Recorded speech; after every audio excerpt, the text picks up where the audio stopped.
Faltan pocas semanas para que el presidente de Ecuador tome posesión de su cargo después de ganar por segunda vez y con una amplia mayoría las elecciones de su país.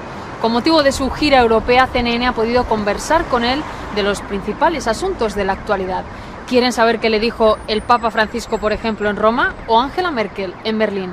¿Qué opina Correa de Maduro como presidente y de Capriles como opositor? Les invito a que me acompañen durante la próxima hora en esta intensa entrevista que no les dejará indiferentes.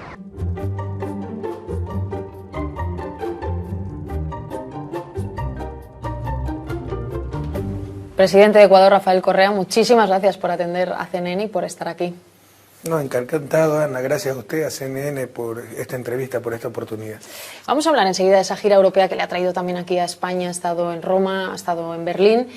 Vamos a hablar, por supuesto, de Ecuador y del nuevo gobierno, pero quiero preguntarle primero por Venezuela. En el momento en el que usted y yo hablamos, acaba de tomar posesión, hace unas horas solo, el nuevo presidente Maduro de Venezuela, y se ha puesto en marcha un recuento.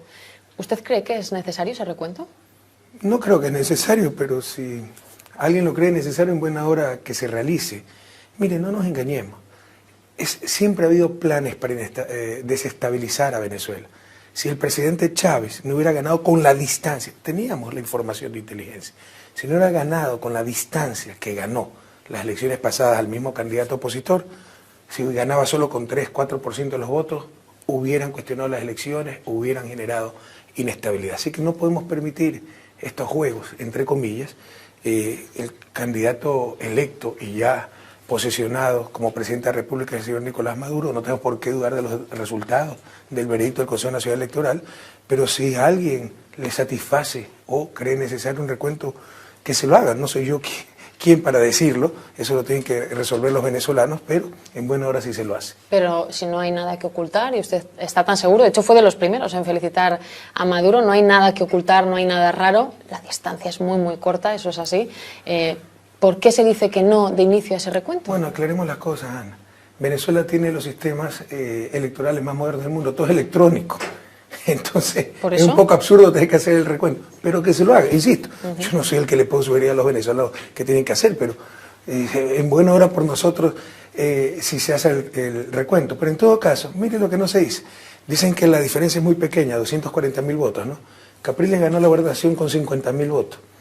Entonces, de acuerdo a su lógica, habría que recontar todo. Bueno, pero si hubieran pedido el recuento, no sabemos qué habría dicho Capriles. Porque confían en su sistema electrónico. En cambio acá lo que quieren es generar inestabilidad, argumentando la pequeña diferencia, pero Capriles en su gobernación ganó solo con 50.000 votos. Y presidente, ¿no es un poco extraño que habiendo un recuento en marcha que ha pedido y que está haciendo el Consejo Electoral Nacional, Maduro haya tomado posesión? ¿No es mejor esperar a que todo esté claro? Lo digo por esa polarización de la que se habla, por el número de votos de uno y otro, ¿no? Esa pequeña diferencia. Así lo manda la Constitución y las leyes. Pues imagínese que porque el candidato perdedor no está conforme con resultados, pide un recuento, ¿ya? Suponiendo y lo admite el Consejo Electoral, suponiendo que esto suceda en Ecuador. Eso demora meses. Entonces se debe romper la Constitución y no se posesiona el presidente el 24 de mayo, que es la fecha de posesión nuestra. Sería un absurdo. O sea, que se haga el recuento, pero tiene que continuarse con lo que manda la normativa. Si usted hubiera perdido, usted ha arrasado, hay que decirlo, en las elecciones de Ecuador, ¿Cómo? No arrasado. ¿No? Ya sabe que cuando los datos son los datos, no nos importa decirlo. Pero si hubiera ganado con poco, hubiera pasado exactamente lo mismo. Y hubiera, no se engañe. Pues esa es la pregunta. Si usted hubiera tenido un 1,7 de diferencia respecto a la oposición y no veintitantos puntos, 35 puntos, ¿hubiera admitido el recuento para evitar todo lo que ha ocurrido después? Pero encantado, si aquí nadie trata de ocultar nada. Nosotros somos gente transparente. Ejemplo de eso, los Wikileaks. Mire los miles de Wikileaks que han salido a la luz. ¿Qué pueden decir de los gobiernos progresistas de América Latina? ¿Lo habría admitido? Por supuesto, luego encantado. Maduro se ha equivocado. Si nosotros lo que queremos es que se respete la voluntad de un pueblo. Pero creo que es clara la expresión del pueblo venezolano, porque se recuente lo que se tenga que recontar. Le decía, Maduro se ha equivocado negándose al principio a hacerlo hasta que el Consejo ha dicho que sí. Porque le insisto, es innecesario en el sistema venezolano. Si es voto electrónico, automáticamente usted marca el voto y con esa papeleta la deposita en una urna. ¿Quieren que se cuenten las papeletas? Que la cuenten. Insisto, esto debe decirlo los Venezuela. Yo no soy yo quien para sugerir algo, pero es un voto electrónico, es de los más avanzados del mundo. Creo que 18 elecciones se han realizado con ese sistema de votación. Nadie jamás ha cuestionado nada. Pero ahora, como perdieron por poquito, se quiere generar inestabilidad. No se engañe. Ese era el plan desde el inicio. Lo mismo hubiera hecho con Chávez. Ahora lo están haciendo con Maduro. Pues recuenten todo lo que quieran recontar. Dos posibles escenarios. Faltan varias semanas para que el Consejo dictamine quién tiene razón en ese recuento. Dos escenarios, digo. Que le den la razón a Maduro o que le den la razón a la oposición, a Capriles. Dígame, en los dos, ¿qué puede ocurrir? ¿Qué piensa que puede ocurrir? Esperemos resultados, no soy astrólogo, esperemos resultados. No, digo que puede ocurrir en Venezuela. Tiene que continuarse, tiene que respetarse los resultados del Consejo Nacional Electoral, de la autoridad electoral. Hasta ahora, la victoria es Nicolás Maduro. ¿Quieren recontar? Recuenten. Y luego aceptar lo que digan las dos partes. Por supuesto, lo que diga ya lo voto. Pero insisto, no hay manera, es muy difícil que haya un desfase entre los votos físicos y lo que marcan las máquinas electrónicas. Porque el voto es electrónico. Usted marca el voto y me parece que el sistema, con el ticket, usted lo pone en la urna. No lo conozco de cerca, ¿ya? Pero es uno de los sistemas más modernos del mundo. Más de una docena de elecciones se ha realizado con ese sistema. Jamás nadie ha cuestionado nada hasta que el candidato de la derecha perdió con poquito. Pero ese era el plan siempre, generar inestabilidad, no se engañe. ¿Cree que el país está a punto de romperse? Lo digo por las imágenes de imágenes de violencia que ha habido estos días. Por eso que se dice, antes le mencionaba esa palabra, la polarización, que la usó también aquí el gobierno. ¿Qué piensa? Mire la paradoja, es un poco cómico. Lo mismo dicen de Ecuador, o decían de Ecuador, hasta que gané con 35%. Lo mismo decían de Ecuador, lo dicen, que está polarizado. Entonces es siempre la manipulación mediática, etcétera. Por supuesto. Bueno, polarizado hay un bando presidente, la diferencia que hay de votos es tan pequeña que eso es una polarización, ¿no? Sí, pero recuerde que en Venezuela el voto es voluntario, ¿no? Sí. Y probablemente hay un efecto confianza. Estamos confiados de que va a ganar Nicolás Maduro. Todas las encuestas daban que la diferencia era mucho mayor. Jamás, ni siquiera la prensa opositora dio como ganador a Capriles, ¿no? Entonces puede ser que no fueron todos a votar y por eso la diferencia tan pequeña. Pero ya hay un resultado. Pero, o sea, ¿cómo puede ser que las elecciones polaricen un país? Entonces no hagamos elecciones. ¿No? Ha habido un proceso eleccionario transparente, limpio, democrático. Hay un ganador, ahora todos unirse a ese ganador, el gobierno legítimamente electo. Pero por si acaso en Ecuador se decía lo mismo, hasta que ganamos con 35%, pero todavía lo siguen diciendo. Como 2 o 3 grupos de poder que siempre están en contra, entre ellos algunos colegas suyos, del gobierno, entonces está polarizado. Presidente, no tenemos aún a la prensa, ahora hablamos. Ha dicho, no permitiremos que el golpismo se imponga en Venezuela. Y me surgen dos preguntas. ¿No permitiremos? ¿Cómo? Y dos, golpismo. Capriles, Capriles tiene el resultado que tiene, el voto es libre y la gente le ha votado de una manera amplia, ¿no? Dígame, ¿qué es? No.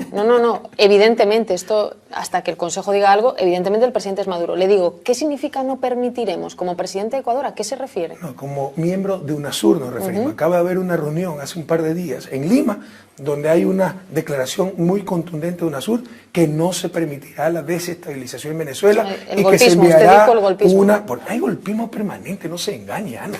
No, yo no me engaño, yo solo le hago preguntas. Ha habido 4 golpes de Estado en lo que va de este siglo en América Latina. 2002 contra Chávez, 2008 contra Evo Morales, fracasados. 2009 exitoso contra Manuel Zelaya, 2010 fracasado contra Rafael Correa y 2012 contra Fernando Lugo de Paraguay, exitoso. Los 5, 4 de ellos gobiernos del ALBA, Paraguay muy cercano al ALBA, los 5 gobiernos progresistas. ¿Usted cree que eso es casualidad? ¿Cuándo es que hay una de estas intentonas contra gobiernos de derecha? Enfrentamos todos los días procesos de desestabilización. Y al decir, no vamos a permitir, hablo como miembro de UNASUR, porque hay una decisión en la Unión de Naciones del Sur que no vamos a permitir más desestabilizaciones democráticas. Con ese recorrido golpista. De hecho, Paraguay jamás hemos reconocido ese gobierno, es espurio. Hay elecciones ahora, además, estos días. Esperamos que ya le pregunto directamente, normalizar relaciones con Paraguay, pero el gobierno de Franco, ¿ya? Lo hemos considerado espurio y no ha sido reconocido por UNASUR. Le formuló la pregunta de otra manera. ¿Capriles es un golpista? Pero por supuesto, toda la derecha venezolana, lo que han tratado... Los votos que él ha conseguido, los ha conseguido de una manera... Los votos, pero vea el rol pues, de Capriles en el 2002, en el golpe de Estado contra Chávez. Estoy preguntando por las elecciones de ahora, presidente. Pero para entenderlo necesitamos tener antecedentes. Apoyó el golpe del 2002. Dicho sea de paso, la prensa también lo apoyó. Cuando sacaron a Chávez del poder obligadamente, por la fuerza, dijeron que había renunciado. Cuando el pueblo venezolano lo retornó al poder, empezaron a pasar caricaturas. Esa es la prensa. Qué cariño le tiene a la prensa. Luego hablaremos de ella. No, a cierta prensa, pero hay que denunciar estas cosas, no nos engañemos. No, sí, pero yo por eso le pregunto, cada uno opina pero lo que revise si lo que le estoy diciendo quiera. es mentira, por favor, pueblo español, pueblo yo latinoamericano. Le pregunto, ¿y cuando usted sacaron a Hugo Chávez, abril de 2002, Chávez renunció, lo cual era mentira. Cuando el pueblo ecuatoriano por millones salió a las calles y repuso en su cargo al presidente, ciertas cadenas de televisión de oposición empezaron a pasar caricaturas y nadie dice nada al respecto. Déjeme que le pregunte por la posición de UNASUR. Me decía yo, hacía este comentario en el seno de UNASUR, se ha publicado que Colombia quería el recuento, que Argentina y Bolivia se habían opuesto. ¿Cuál fue la posición de Ecuador? ¿Esto es así? ¿Le consta que haya habido esa división? No, porque yo he estado aquí en Europa. Yo pero no había un representante del gobierno ecuatoriano. Pero no es que puede estar, usted sabe el trajín que hemos tenido. Hemos estado en 3, 4 países. ¿No países. saben en qué parte ha estado Ecuador? No, tengo la declaración, pero no tengo los pormenores, ¿no? Eso sí me informaron de la declaración. Pero me dice que estaban a favor del recuento, me lo ha dicho a mí ahora, ¿no? Por favor, no soy astrólogo, no puedo saber usted, eso. Usted me ha dicho que está a favor de que se recuente lo que sucedió ya, lo que se discutió todavía no lo sé, y por nosotros, que sean los recuentos que quieran hacerse. Vamos a pensar en el futuro, ¿no? Dígame, ¿qué diferencias y qué similitudes vamos a ver en Maduro como presidente respecto a Chávez, ¿no? Una figura que ha tenido tanto peso. ¿En qué se va a parecer el gobierno de Venezuela a lo que hemos visto hasta ahora y en qué va a ser diferente? ¿Qué se va a parecer el gobierno de Venezuela a lo que hemos visto hasta ahora y en qué va a ser diferente? Mira, para mí es un poco delicado opinar. Son un país muy amigo, muy cercano, pero un país soberano. O sea, ellos tomarán sus propias decisiones con total independencia y autonomía. Sí, pero... Yo tengo el mejor, lo conozco a Nicolás Maduro por haber sido muchos años canciller de Hugo Chávez. Creo que es una persona extremadamente capaz, extremadamente patriota, trabajadora, honesta. Así que le auguro el mejor de los éxitos y dada su capacidad garantiza en gran medida ese éxito. Pero ya tomarán sus decisiones como gobierno de un país soberano. Bueno, sí, pero le he preguntado su opinión, si se va a parecer mucho o no, porque se ha hablado mucho de la diferencia de Chávez, del peso que tenía, él es el heredero, se puede decir, en el gobierno. Dios hizo al hombre y rompió el molde, ¿verdad? O sea, una persona diferente a otra, pero el gobierno de Maduro, por supuesto, se fundamenta en los principios bolivarianos, en la revolución bolivariana, que era la misma línea de Hugo Chávez, así que eso va a haber mucha coincidencia. Y va a haber mucha coincidencia con lo que hacemos en Ecuador, porque nos inspiramos en principios similares, comunes. El pensamiento, por ejemplo, de Simón Bolívar. El presidente no ha podido estar por la gira europea en la toma de posesión de Maduro, va a viajar a Venezuela, tiene previsto visitar a Maduro en los próximos, no sé, semanas. Bueno, ojalá lo pueda hacer, pero no hemos planificado aquello.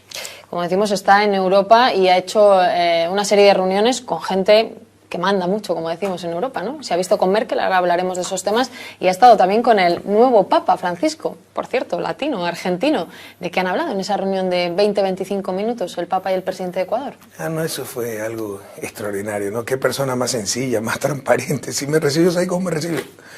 Oiga, usted viene de tanto viaje y está más fresco que una lechuga, me dice el Papa. Textual. Es una expresión muy común en América Latina, cómica, de un programa muy famoso que se llama El Chapulín Colorado, ¿no? Imagínese la espontaneidad, ¿no? La autenticidad del Papa. Nosotros tenemos mucha esperanza en el Papa Francisco.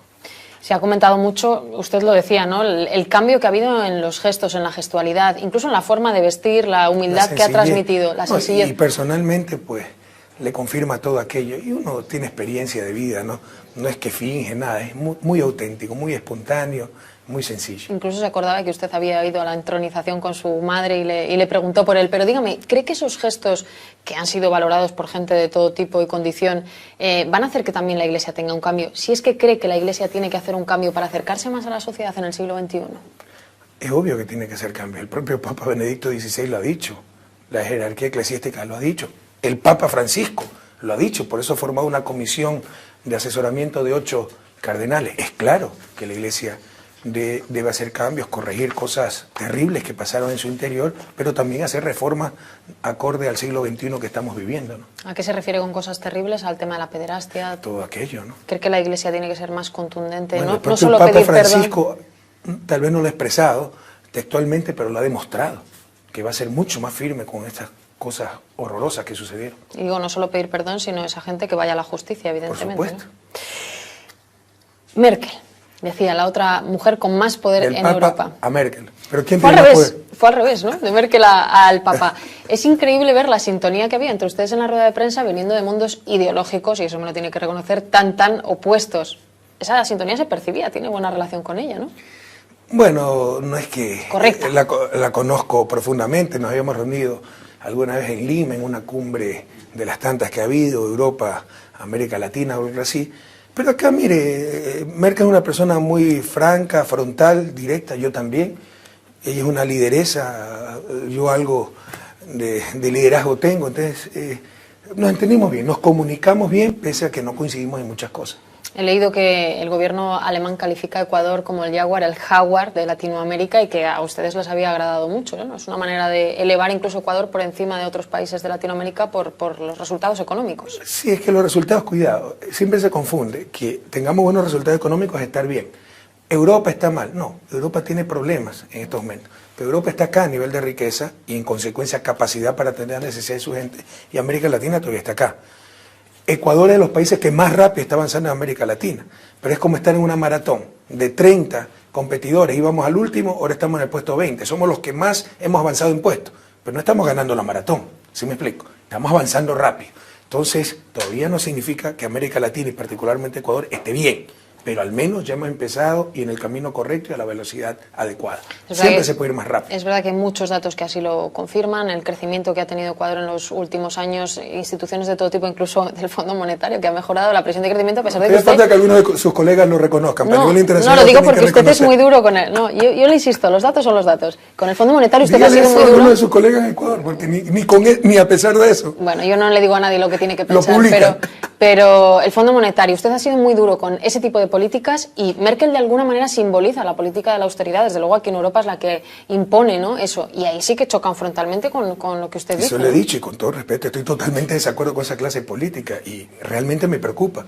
que Europa, para enfrentar su crisis, cometa los mismos errores que cometió América Latina. Por favor, revisen la crisis de la deuda de América Latina a inicios de los 80. Calco y copia lo que está pasando en Europa. Y las recetas del Fondo Monetario, los programas de ajuste, los mismos errores, que no sirvieron para superar rápidamente la crisis, para que le cueste menos al ciudadano, sirvieron solo para garantizar el pago de la deuda a los bancos privados. Y esa crisis nos duró 10 años, y empezamos los años 90 con los niveles de vida de mediados de los 70, al menos en el caso ecuatoriano. ¿Y por qué piensa que Merkel no escucha no solo lo que dice, o no atiende a lo que dice el presidente de Ecuador, el presidente francés y a otros muchos en Europa y fuera que le están diciendo política de estímulos sí y de recortes no? ¿Por qué cree que Merkel está tan agarrada a esa tesis? ¿De dónde son los bancos, mi querida? Usted es de los que piensa que los bancos alemanes son los que gobiernan, ¿no? Solo le digo de dónde son los bancos. ¿Alemanes? Pero hay contrapotencias, ¿no? ¿Cree que es por esa razón? Se está protegiendo ciertos sectores, eso es claro, ¿no? Y hay que ver las relaciones. Este es un problema político, no técnico. Nos quieren convencer que es técnico, nos disfrazan ideología de ciencia. No, esto demuestra quién manda en una sociedad.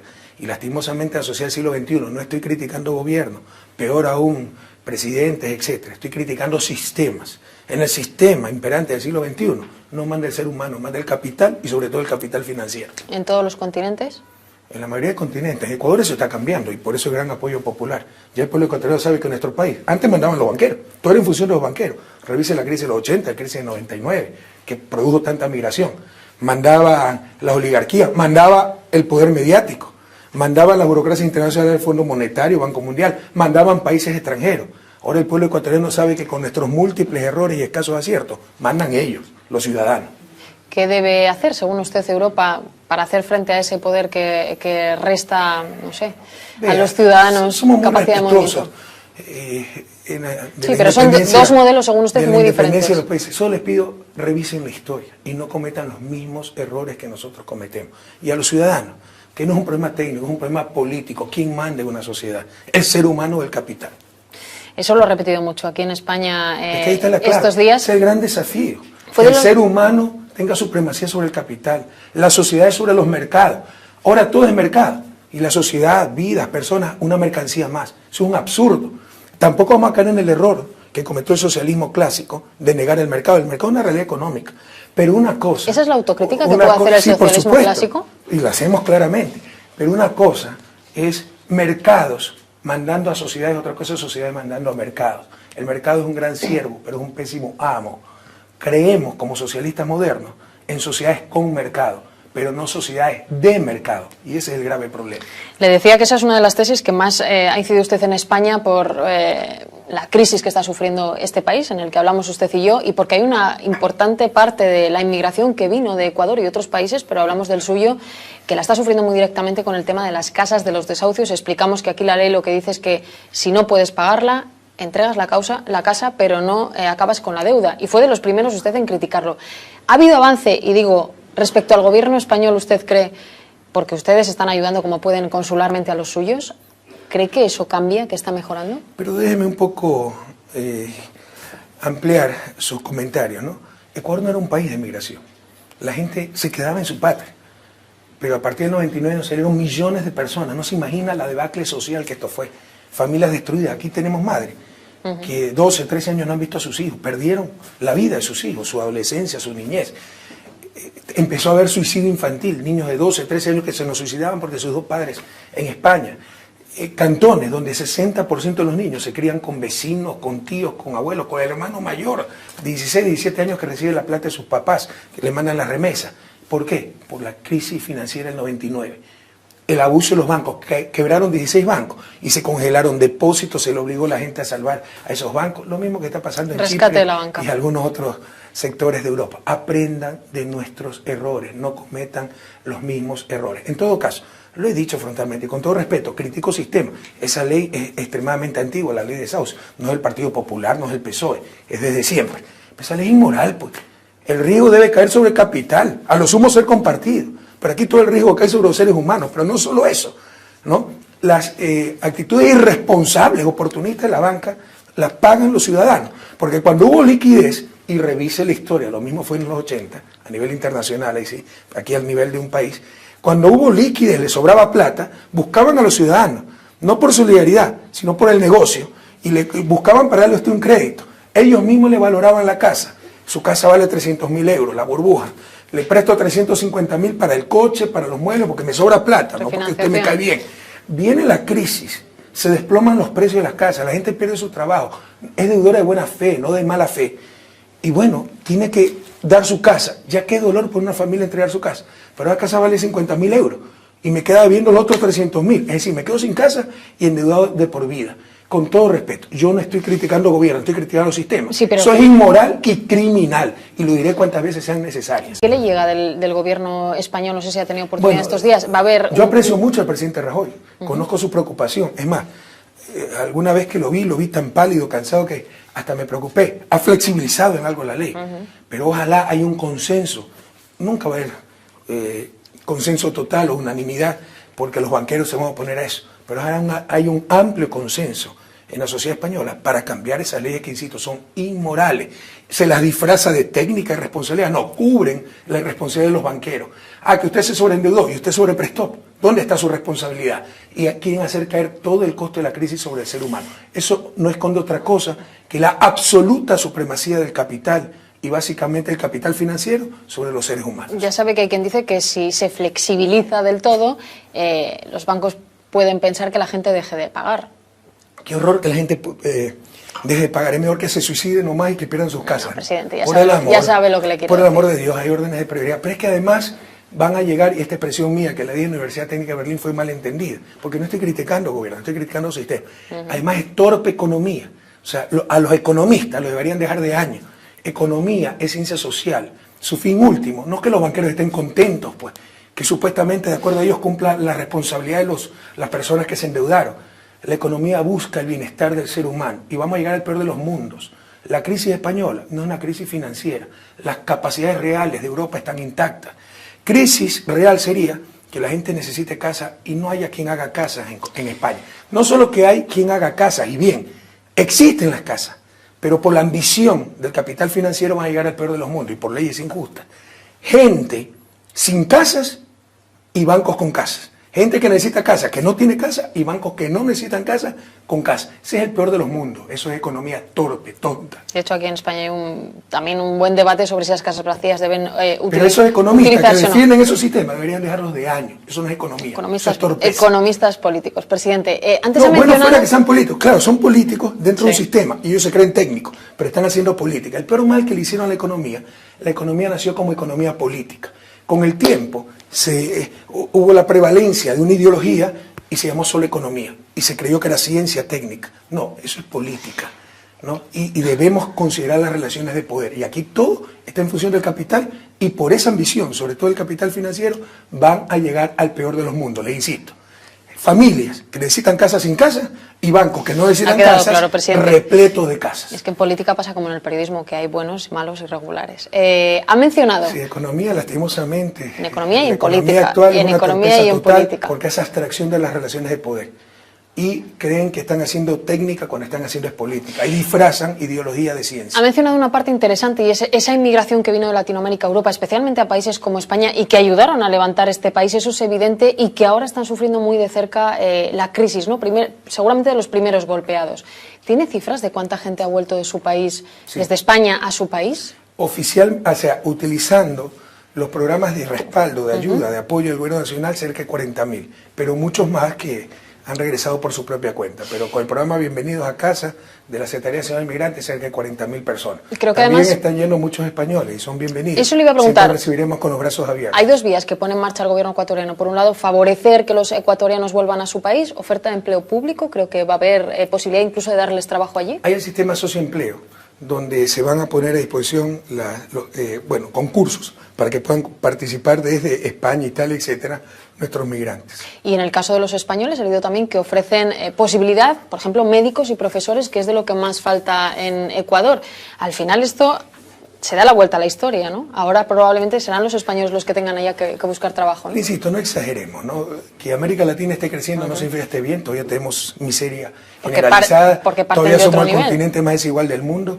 Que Europa no esté bien no significa que estén pobres muriéndose de hambre, como sí sucede en algunos sectores en América Latina, ¿no? Y le insisto, es un problema de coordinación, de política económica que no se quiere utilizar, por ejemplo, flexibilidad monetaria para no perjudicar al sector financiero, pero las capacidades reales de Europa están intactas. Sin embargo, hay oportunidades en estos momentos en América Latina y puede ser también una alternativa para la crisis en el caso de España, porque los profesionales españoles de un muy alto nivel, el talento humano que tiene España es increíble, profesores, necesitamos profesores de alto nivel para... He visto que hasta 30.000 y 8.000 médicos, necesitamos, ¿no? Especialistas, ya hay 63 especialistas españoles inscritos para ir a trabajar a nuestro país y decenas de profesores universitarios, y todos son bienvenidos.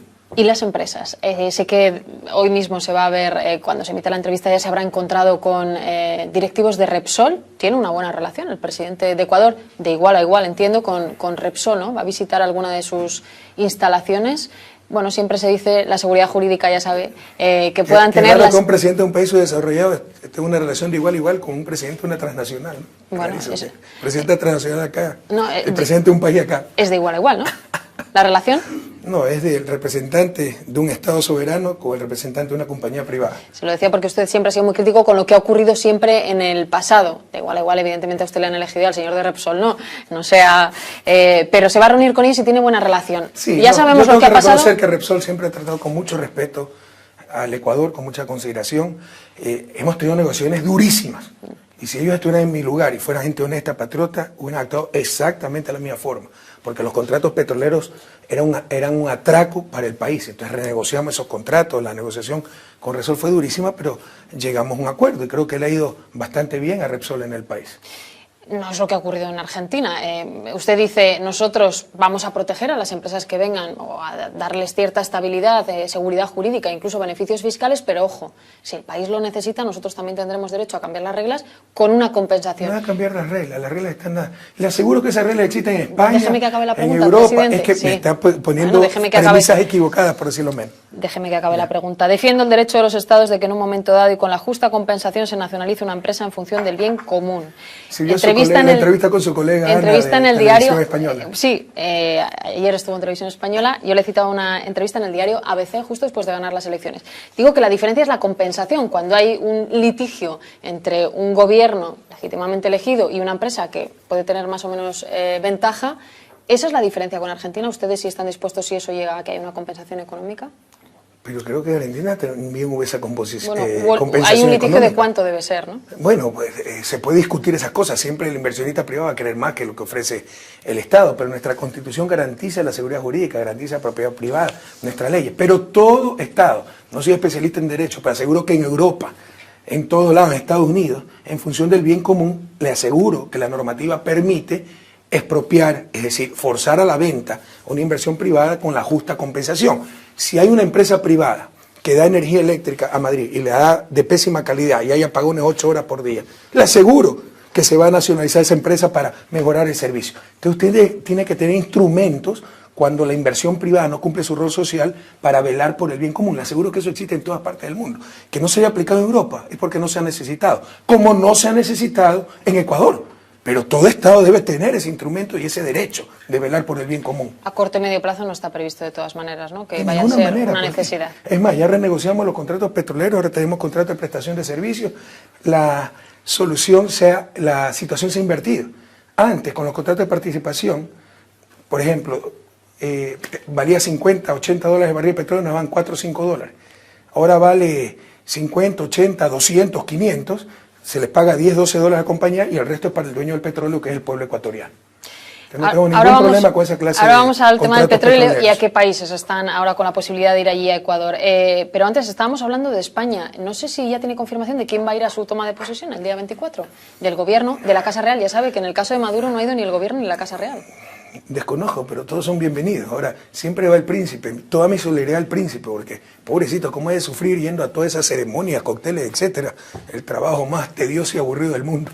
¿Cómo recibe el presidente de Ecuador las noticias que hay? Hemos hablado del gobierno, pero quiero preguntarte también por la Casa Real, por la familia real española, no sé si está al tanto, ¿no? Yo aprecio mucho a la familia real. ¿Tiene buena relación con el rey y con el príncipe? Y con la experiencia que tengo, sé cómo distorsiona la prensa y exagera ciertas cosas, pero toda mi solidaridad al rey Juan Carlos, a la reina Sofía, a la familia real, yo la aprecio mucho. Usted sabe, ¿no? ¿Ha tenido contacto con ellos ahora no, en esta no he visita? tenido oportunidad. No, en América Latina no tenemos monarquía, soy crítico de esos sistemas, pero otra cosa es el aprecio, etcétera, por la familia real y las familias reales de Europa, ¿no? El 24 de mayo toma posesión. Me gustaría saber 2 medidas de ámbito económico que tenga pensado, si es que ya tiene un poco definido por dónde puede ir para la consolidación y el crecimiento del que me hablaba. Bueno, como es una reelección, hay continuidad de las políticas, pero en esta nueva etapa lo dijimos expresamente. Nosotros decimos lo que pensamos y hacemos lo que decimos, y por eso la confianza del pueblo ecuatoriano. Hasta nuestros más acérrimos detractores tienen que reconocer que somos gente coherente, que no engañamos a nadie, que estamos haciendo exactamente lo que propusimos al pueblo ecuatoriano y el pueblo ecuatoriano ordenó, eligió en las urnas. Y para este nuevo periodo vamos a enfatizar mucho la parte de talento humano, ciencia y tecnología como fundamento de la diversificación de la matriz productiva. Nos ha ido bastante bien, pero haciendo lo mismo de siempre. El gran desafío es hacer cosas nuevas y mejores y basadas en el único recurso ilimitado, que es la mente humana, el talento humano. Fíjese que dice la coherencia es una cosa que han premiado en usted y le pregunto si eso es aplicable en el tema del petróleo. Ahora están haciendo una ronda para que algunos países vayan allí. No sé si teme que haya más protestas, por ejemplo, ocurría en el caso de la minería o no. Ha habido gente que ha dicho, bueno, que de repente vengan algunas zonas del sur de la Amazonía a explorar la posibilidad, puede dañar los ecosistemas, ¿no? ¿Qué piensa de eso? Puede salvarlo con los recursos que nos da la minería. Mi mejor respuesta, vea los resultados electorales. ¿Sabe cuánto sacó la posición antiminera? Pero por favor, revise. 3%. Nosotros hemos sacado más del 57% y le hemos ganado en toda la zona donde hablaban por todos y no representaban a nadie. La gente confía en nosotros. Sabe que tenemos que utilizar los recursos naturales, pero para el desarrollo de los territorios. ¿Cuál era el problema? Que la plata sigue a otro lado. Por ejemplo, 40 años el petróleo se explotó en la Amazonía, allá quedó la contaminación, la basura, la miseria, y la plata se fue para otro lado. Ahora, por ley, la plata primero queda para el desarrollo local y vaya a ver a la Amazonía sembrada, adecuados carreteros, servicios básicos, etc. Entonces la gente ha recuperado la confianza. Siempre van a encontrar unas ONGs, la prensa opositora, un dirigente que diga, esto está destruyendo la selva, estamos en contra. Desprecio, dice pero una vaya, ONG, lo dice con cierto desprecio. Bueno, es que hay ONG que hacen un grave daño, sí, por buena voluntad o por mala voluntad. Porque hay ONG incluso... Ojo, es bien diferente. No, presidente. Porque hay ONG el ecosistema y el futuro de la naturaleza hay no es ONG, mala voluntad. Bueno, ¿cuánta selva virgen tienen en España? ¿Perdón? ¿Cuántas selvas virgen tienen en España? Pues nada. Entonces yo creo que no tiene mucha solvencia moral para hablarnos de estas cosas con todo respeto. Pero en todo caso, le estoy preguntando hay ONGs cómo va a compatibilizarlo. Déjenme hablar, no sea malito, entrevistado soy yo. Hay ONGs que incluso son financiadas por las propias mineras, tienen que conocer estas cosas. Pero la mejor respuesta, vean los resultados electorales. La posición antiminera, hubo un candidato representando a los antimineros, a todos esos dirigentes que los traen de vez en cuando a España. Sacó el 3%. Fue una coalición de partidos sacando el 3%. Nosotros hemos ganado con más del 57% diciendo que vamos a desarrollar con absoluta responsabilidad, pero también en su total capacidad el potencial petrolero y minero del país. Vivimos una democracia. La orden, la expresión del pueblo ecuatoriano es extremadamente clara. Usted lo ha dicho.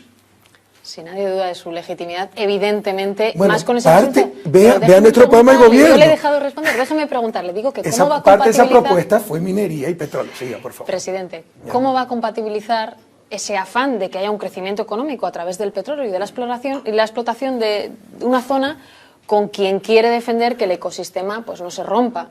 ¿Cómo se hace compatible? Oiga, Entiendo que no quiere destrozar se viven el demasiados engaños. ¿Usted cuál cree que es el principal problema para la selva amazónica? El petróleo, Presidente, la ya minería. sabe que le toca responder a usted. No, no es. Lo que le digo es que en el es sur la de la expansión. Amazonia... Ahora déjeme hablar a mí. Sí, es la no me deja expansión de la frontera agrícola, pecuaria. Es que no nos engañemos. Yo sé que usted es una buena persona y muchas ONG también lo son.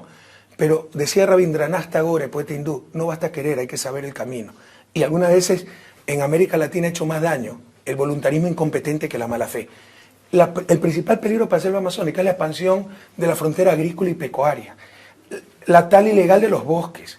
Usted no puede compatibilizar pobreza con conservación. Yo no le puedo decir a una familia pobre, sin trabajo, sin ingresos, que viva al lado de un bosque, no tale, no corte, no extraiga. Lo va a talar el bosque. Tiene que mejorar condiciones de vida y para eso necesitamos nuestros recursos naturales. Tienen un impacto, pero acotado, limitado. Pero con esos recursos se puede proteger mucha más selva de la que se perjudica. Seamos objetivos, por favor. En todo caso, el pronunciamiento del pueblo ecuatoriano en las urnas es extremadamente claro. Yo solo le pregunto, usted no sabe si yo estoy a favor o en contra, a lo mejor estamos más cerca de lo que cree en ese sentido. Dígame Está qué de países... verde, yo creo que sí está, el color de mi movimiento político. Tiene muchos significados, no. Dígame una cosa, ¿qué país está mejor situado ahora? Porque se está hablando de China, que ya tiene alguna posición dentro de Ecuador. ¿Va a ser uno de los que esté más posicionado en esa zona? ¿Es de los que está con ventaja para ir ahora a Ecuador a hacer esas explotaciones petrolíferas? Bienvenidos todos, empresas españolas, europeas en general, norteamericanas. Pero si los chinos ganan, ¿qué quiere que hagamos? Oiga, todo el mundo... Le pregunto si me confirma que es China el país con más ventaja, ¿no? Yo no pongo... No, están participando en igualdad de condiciones. Ahora, China ha ganado muchos concursos, ¿por qué? Porque normalmente los concursos se hacen con líneas de financiamiento y los chinos son muy inteligentes y dan financiamiento para sus empresas. Tienen liquidez, tienen capacidad de financiamiento, financian al propio Estados Unidos. Pero bienvenida a toda empresa que quiere invertir en el país dentro de las normas del país. Le pregunto también por el satélite. Creo que van a, por primera vez, estar en la carrera espacial. ¿Se va a meter ahora Ecuador en eso o no? ¿Es un titular también exagerado?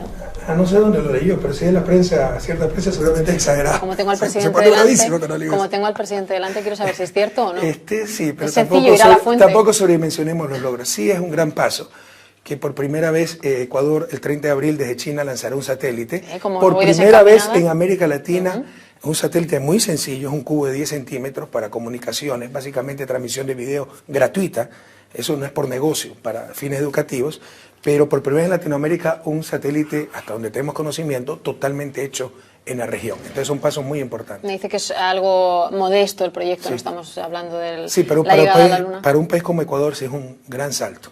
Estaba bien informada. ¿Se sabe cuánto ha invertido el gobierno? No sé si tiene el dato. ¿Ha sido una inversión muy elevada? No. Con lanzamiento y todo será alrededor de 1 millón, 1,5 millones. No tengo las cifras, pero no es una gran inversión. Se ha echado mano de mucha creatividad, mucha imaginación. Con muy pocos recursos se ha hecho bastante. Bueno, vamos con la prensa. Antes de terminar ese tema que tanto nos apasiona a usted y a mí. Dice, con la prensa honesta no tenemos ningún problema, pero algunas veces brilla por su ausencia. Y yo le pregunto, ¿no hay ningún medio de comunicación privado, en este caso, que son los más criticados por usted, honesto en su país? Muchísimos. Tenemos un avión lleno de periodistas, pero no son los grandes conglomerados que se acostumbraron a mandar en el país. Sí. Tengo un avión lleno de periodistas. No hablo de los periodistas. Y de medios, pues pertenecen a medios. Pero son medios regionales, comunitarios, etcétera. No los 4 o 5 medios que se acostumbraron a monopolizar la comunicación, porque además hay colusión. Cuando un medio miente, nadie dice nada. No es que hay competencia, sana competencia, hay colusión. Pero ya ha tenido posibilidad, y ya lo discutimos, de cuando algo no le ha gustado por razones que todo el mundo conoce de un medio de comunicación, usted ha ido a los tribunales y además ganó esa partida. Eso ya existe en Ecuador y en otros lugares, ¿no? Esa capacidad de defensa de un y por aplicar la ley no nos acusaron a nivel mundial de atentar contra la libertad de expresión. porque se creen por encima de la ley. Lo que estamos haciendo es por fin aplicar la ley, que la ley sea para todos, por fin inaugurar un Estado de Derecho. Pero como siempre se acostumbraron a estar por encima de la ley y que todo el mundo tenga terror, nos hacen una propaganda diciendo que no hay libertad de expresión. Total libertad de expresión, lo que ya no pueden hacer los abusos de antes. Pero quiero decir que las herramientas ya existen, ¿no? Si a alguien no le gusta Siempre un ciudadano existieron. o un presidente, uno puede Siempre querellarse. No hace falta pero una ley específica para que eso ocurra o no. Las herramientas ya existen, ¿no? Si a alguien no le gusta Siempre un ciudadano existieron. o un presidente, uno puede Siempre querellarse. existieron, No hace falta pero una ley específica para que eso ocurra o no. de acuerdo, ya existe en el Código Penal, difamación, Exacto. etcétera. Siempre existieron, nadie se atrevió a aplicar. Pero usted lo ha dicho, la ley que se está tratando en la Asamblea, que fue mandato del pueblo ecuatoriano, transitoria primera numeral 4 de la Constitución aprobada en las urnas en el 2008, quedaba un año para tener la nueva ley de comunicación. Como su nombre indica, no es ley de prensa, no es ley de medios, es ley de comunicación. Lo que no se dice es que, por ejemplo, tiene componentes como producción nacional. Toda la publicidad es importada. Mucha programación importada. Entonces se establecen cuotas para producción nacional y desarrollar la industria cinematográfica, de publicidad, en general industria cultural nacional. Entonces va mucho más allá de los medios. Sí, pero eso es lo que no se polémica, dice. No, es que la polémica y la noticia Usted también... no sabía eso. Déjeme, presidente, que los periodistas también decidamos dónde puede haber una noticia o no, y es si choca o no, y ese es el debate, y la crítica que Pero a veces ¿quién se va a le hace... decidir por los periodistas dónde hay una noticia o no? Presidente, déjeme que acabe la pregunta. Si choca en algo esa posibilidad, y usted me va a decir que es una cosa que está llevando la Asamblea, con la libertad de expresión que tiene un ciudadano y también un medio de comunicación, ¿eso se va a acotar de alguna manera? Vea, Ana, en Ecuador y en Latinoamérica existe, le aseguro, 10 veces más libertad de expresión que en Europa. Lo que dicen todos los días allá, jamás se atreverían a decir acá. Hay tanta falta de libertad de expresión que lo pueden publicar todos los días. Lo que pasa es que hay mucha falta de ética, no se engañe. Los medios nacionales en Ecuador lo han manejado seis familias. Revise la historia, cómo han sacado puestos gobiernos, cómo conspiraron contra Allende. Mire lo que dice Vargas Llosa. ¿Qué ha dicho la Relatoría de Libertad de Expresión? ¿Qué ha dicho CNN? Cuando Vargas Llosa denuncia a Diario del Comercio en las elecciones peruanas, que manipula, desinforma, votó a periodistas porque querían expresar su opinión libremente. Son ellos los que censuran. Y ahí nadie dice nada. Es la gallada, es la argolla. Presidente. Entonces, no se engañe. Es esa prensa que tenemos en América Latina. Pero también tenemos la buena prensa. Y pueden decir lo que quieran, pero deben ser responsables de lo que dicen. Pero yo le he preguntado si esa ley de prensa va a chocar de alguna manera con un derecho fundamental, que es la libertad de expresión o no. Y yo le estoy diciendo que no, y para empezar, usted no me es habla ley de Vargas Llosa y y- para empezar, no es ley de prensa, es ley de comunicación. Bien, ley de comunicación. No va a haber ningún tipo de acotación a la libertad de expresión para los periodistas en Ecuador. De ninguna manera, lo que tiene que haber es la responsabilidad inherente a toda libertad, como seguramente hay en Europa.